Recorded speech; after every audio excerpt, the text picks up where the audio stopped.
Ni hao, bonjour à tous. Voilà, donc la dernière fois, on avait parlé des notions de protection et de distance. Et aujourd'hui, on va donc un petit peu déterminer les 5 phases de quasiment toute agression. Euh, donc, comment reconnaître un cas et comment ça se passe la plupart du temps? Alors, je dis bien dans 80%, 90% des cas, ça se passe comme ça. Première notion, c'est un regard, il y a quelque chose qui se passe. Alors ça va être un regard ou une action, ça peut être un accident aussi, ça va passer par le regard, il se passe quelque chose. Ça va être la première phase. Donc quelque chose qui se passe, on se jauge un petit peu du regard, c'est un petit peu les combats du regard. Ce qui est important à savoir, c'est que nous sommes des êtres humains et on a quand même un rapport animal. On n'a pas perdu ce côté-là, on l'a toujours un petit peu et c'est difficile de le combattre, même si on essaye un petit peu chaque jour, mais on a quand même ce rapport un peu animal, donc on se comporte comme eux. Il suffit de regarder les combats entre animaux et vous allez voir que c'est un petit peu la même chose. Donc le regard, première phase. Deuxième phase, et à chaque fois ça va se rapprocher. Deuxième phase, c'est les paroles. C'est la voix. On va commencer à se parler, donc se jauger un petit peu. Donc le regard qui était là, lui, il va déterminer un petit peu, il va avoir une vision d'ensemble de l'individu. C'est pour ça qu'il ne faut pas se le cacher, hein, quand vous avez des individus à forte corpulence, c'est toujours plus impressionnant que quelqu'un qui va faire 1,50 m et 30 kg. On est d'accord, ça passe par le visuel. Et le visuel est important pour ça. Ça permet des fois, le fait d'avoir des gens imposants qui font de la muscu, des choses comme ça, c'est toujours plus impressionnant que quelqu'un qui est tout petit et svelte. Ceci dit, on peut être surpris. On peut être surpris. Je connais des gens qui ne sont pas forcément très grands, mais c'est des boules de nerfs et c'est des vrais pitbulls. Ils ne lâchent rien. Et ils sont tout aussi dangereux que des gars plutôt très costauds. Ils sont très rapides. Donc deuxième aspect, donc la voix.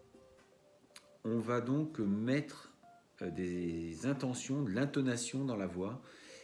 Et c'est vrai que la voix aussi, comme le côté physique, l'aspect physique, la masse qui occupe le champ de vision, tout de suite c'est plus impressionnant. La voix, si la personne est déterminée, la façon de parler, la façon de c'est une forme d'arme, hein, c'est une arme. Le fait de parler fort, l'intention qui est mise dedans peut vraiment faire peur, peut impressionner, peut faire peur, et du coup on en perd nos moyens. Ça c'est le deuxième aspect. Le troisième aspect, quand tout se passe bien, en fait on est dans la logique des 5 phases, hein. Le troisième aspect, on vient toucher. C'est la notion de toucher. On va poser la main, on va peut-être pousser un peu, mais il va y avoir une notion de toucher. Encore une fois, comme dans le règne animal, vous avez par exemple l'image qui me vient comme ça, c'est le requin. Le requin, quand il passe à l'attaque, c'est pas moi qui le dis, hein, j'ai vu des vidéos là-dessus et les spécialistes le diront. Un requin, c'est rare qu'il attaque tout de suite. S'il n'a pas identifié sa proie, il voit quelque chose de louche dans l'eau, quelque chose qu'il ne connaît pas. Si vous vous mettez au fond de l'eau, le reportage en question, hein, c'était un homme qui était au fond de l'eau, le requin tourne autour, donc le regard, il vient, donc lui il n'a pas de voix, mais apparemment il lancerait des ondes sonores, des choses comme ça, comme un écho-radar, pour ressentir ce qui se passe. Il a des capteurs dans le nez, et donc il va se rapprocher, venir toucher. Donc il ne va pas mordre, hein, les premières fois, il va venir tourner autour, il va venir toucher, et il continue à tourner, et s'il ne s'est rien passé, donc s'il n'y a pas eu un geste agressif à son encontre, il va continuer le processus, donc il va venir commencer là à venir mordre, toucher, et ensuite il va mordre. Donc là on est dans le même rapport avec l'homme, il va venir toucher, et généralement c'est inscrit dans notre mémoire, si on vient toucher, c'est pour se rassurer, c'est pour voir un petit peu la réaction en face, mais ça on ne le sait pas, hein, c'est des stimuli, c'est ancré en nous, on vient toucher, et généralement c'est à ce moment-là qu'il faut commencer à se méfier. C'est que si vous n'avez rien fait, vous, en tant qu'agressé, si vous allez laisser si vous vous êtes laissé faire, il faut savoir que l'étape où on vient vous toucher, il faut commencer à faire quelque chose. Montrer que vous n'allez pas être une proie. Donc généralement, si on vous touche ici, ou on vous attrape, il faut commencer aussi, vous, de votre côté, à toucher, repousser de façon un peu virile, de manière assez déterminée et poussée. Enfin, il faut le faire de façon à ce qu'ils comprennent que vous n'allez pas vous laisser faire. Parce que si vous vous laissez faire, donc après le toucher, il y a le coup.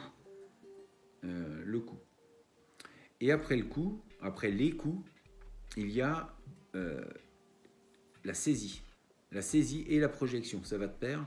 Et c'est pour ça que ce que je disais, 80-90% des cas se passent comme ça, car la fin, c'est la finalité, c'est le sol. La plupart du temps, les combats qui sont engagés finissent au sol. Et ensuite, on reprend le cycle, on va se remettre debout, il va y avoir le regard, les paroles, le toucher de nouveau, et en fait, c'est un cercle perpétuel quasiment.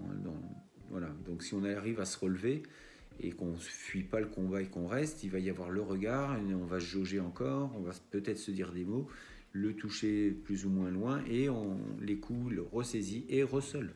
Ça finit toujours au sol. Enfin, très très très souvent. Du coup, si vous n'avez rien fait jusqu'à cette saisie, jusqu'à ce toucher, si au moment où on vous pose la main dessus, il faut savoir que c'est à ce moment-là qu'il faut faire quelque chose, parce que la logique suivante, c'est le coup. Donc, c'est intéressant de le savoir, parce que du coup, ça vous fait un coup d'avance, si c'est le cas de le dire. Vous avez un coup d'avance, c'est qu'au moment où on vous touche, vous savez que ce qui va suivre derrière, il y a de grandes chances pour que ce soit le coup. Alors bien sûr, on va nous dire qu'il faut être diplomate, qu'il faut parler, qu'il faut essayer de calmer les choses.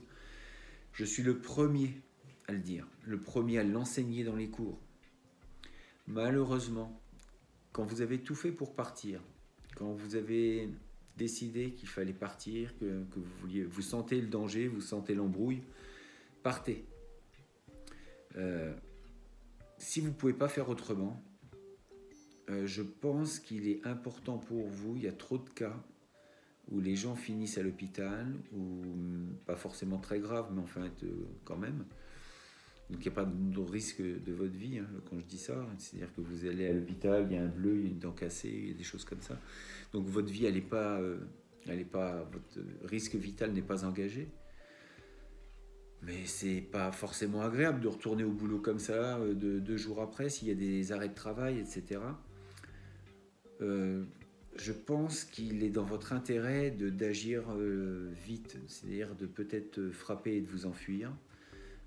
Parce que malheureusement, c'est le processus qui va s'enclencher, et lui, il tapera. Et un agresseur, il vient pour agresser, donc il fera du mal. Vous n'avez rien demandé, partez le plus vite possible. Voilà. Et il faut frapper. Il faut frapper pour vous dégager de cette saisie, du toucher. Faites quelque chose pour vous en sortir. Je dis bien, je prends le cas où où là vous ne pouvez pas partir. Si vous pouvez partir, partez. Partez. Ce qu'il faut savoir, c'est qu'au niveau de la loi, il y a aussi la loi qui est là. Quand je dis qu'il faut frapper, c'est quand vous ne pouvez pas faire autrement. C'est-à-dire que vous êtes dans un endroit, style ascenseur, où vous sentez qu'il y a un réel danger pour vous, où le regard n'a pas été sympathique, 2, les paroles ont été très agressives et injurieuses, et quand la façon où il vous touche, vous sentez que c'est pas juste des petits coups, c'est déjà on commence à vous maltraiter, on commence à vous pousser, tapez, et c'est pas vous l'agresseur. Il y aura toujours moyen de vous défendre si vous allez devant les tribunaux. Et puis généralement, les personnes qui font ça sont pas à leur premier coup. À mon avis, ils ont des casiers en veux-tu, en voilà. Ils font la longueur de mon bras. Donc face à un tribunal, si vous êtes quelqu'un, c'est sûr que si vous avez aussi un casier, ça va être difficile.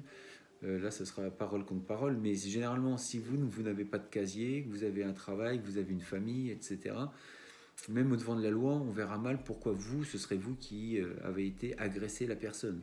On partira quand même du principe, à mon avis, ça c'est mon avis, mais que si vous avez frappé, c'est qu'il y avait sûrement quelque chose qui vous a fait peur et qui vous a fait agir dans le but de sauver votre peau.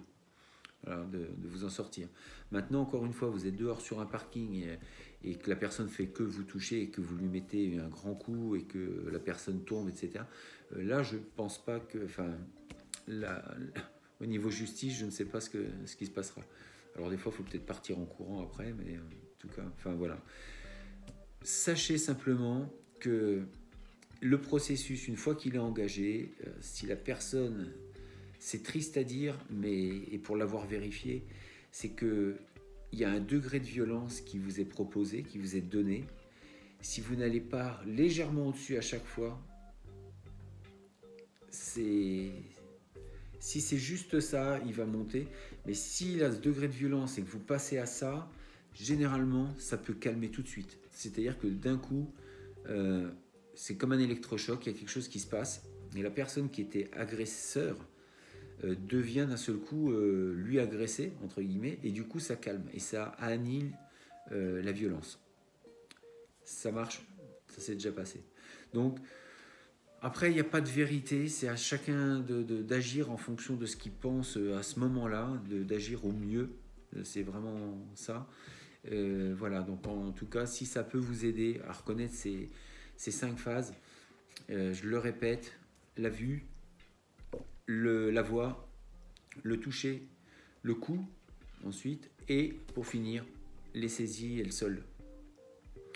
Voilà, bah écoutez, si vous avez aimé, mettez des petits pouces bleus, n'hésitez pas à partager, ça me fait plaisir, et puis ça permet d'être mieux référencé, et puis si ça peut servir au plus grand nombre, c'est le but. Écoutez, restez beaux, bâtissez vos rêves, soyez forts, et puis on se dit à très bientôt dans une prochaine vidéo. À très bientôt. Zaijian.